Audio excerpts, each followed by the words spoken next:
Hello, my name is Chris Ekbekurede. I'm an engineer, an author of several books, and an elder in the Church of Christ. More importantly, I'm a supporter of Peter Obi for the President of Nigeria. I am wholeheartedly, unashamedly obedient. You see, Peter Obi and his running mate, Yusuf Dati Baba Ahmed, have bought over my mind by what they stand for. In my several decades as a Nigerian in this country, I have not seen two politicians who espouse the values that these two men have on national issues. You know what? I'll let you hear some of their statements on these issues. But first, watch this video. Put all of us on a scale. Let's know who we are. Let's ask questions who we are. Let's verify who we are. It is important for you.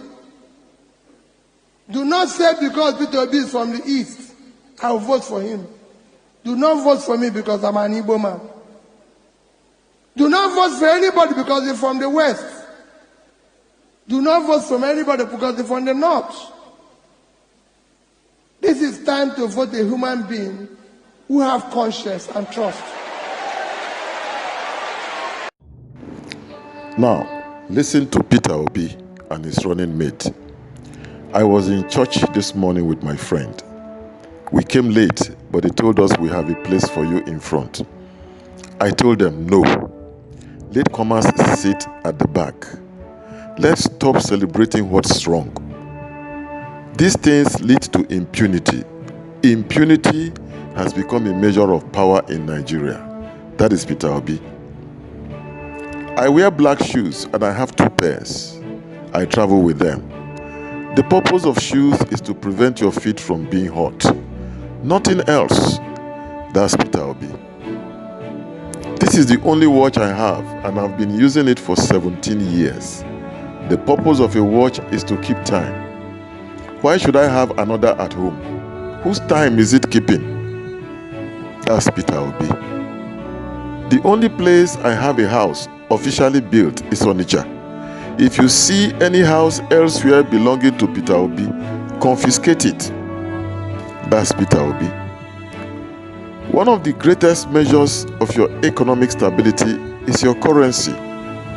Today, Nigeria has been dollarized. That is Peter Obi. Governors are negotiating with bandits, yet not one is negotiating with lecturers. That's Peter Obi. Don't come to government house. It is not a restaurant. A bottle of champagne today costs about 400,000 naira. That's the salary of 20 workers, and you drink it with public money? No, you can't do that. That's Peter Obi. Buhari has spoken about corruption, but never fought it.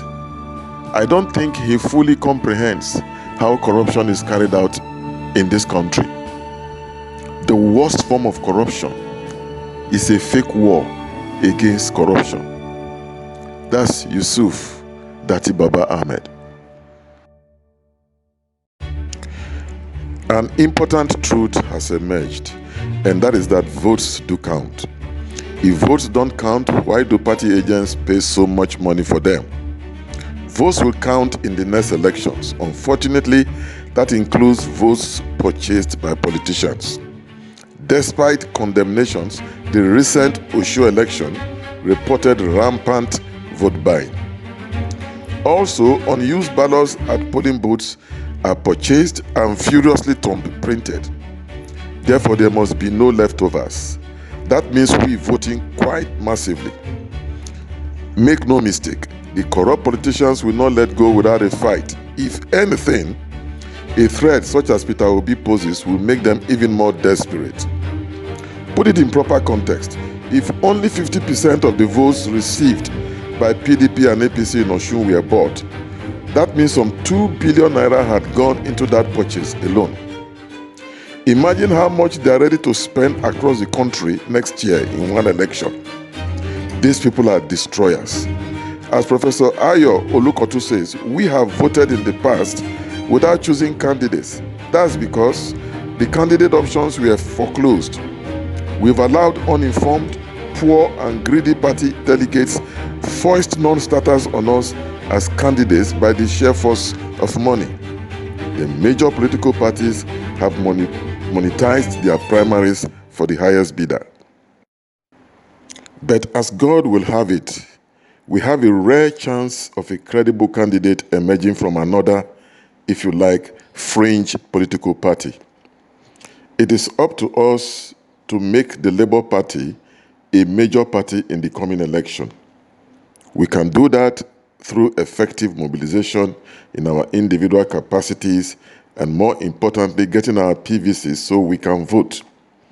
The more we vote, the less the ability of the highest bidders to rig with unused ballots. For the first time since Abiola's time, Nigerians have adopted and are chanting a political campaign slogan, and it is for Peter Obi. To underscore how much Obi means business, see whom he has chosen as his running mate, another young, patriotic, enterprising and fierce anti-corruption Nigerian from the north. The Obi Dati ticket potentially provides a robust 16 years of unbroken advancement of Nigeria in the right direction. Dati Baba Ahmed will be just 62 years when he steps into the presidency of Nigeria after Obi's tenure. This continuity is simply mouth-watering. If we miss this 16-year jubilee, as far as I'm concerned, we've lost it. Here is the deal. We have till 31st July to get our PVCs so we can troop out en masse to vote in 2023.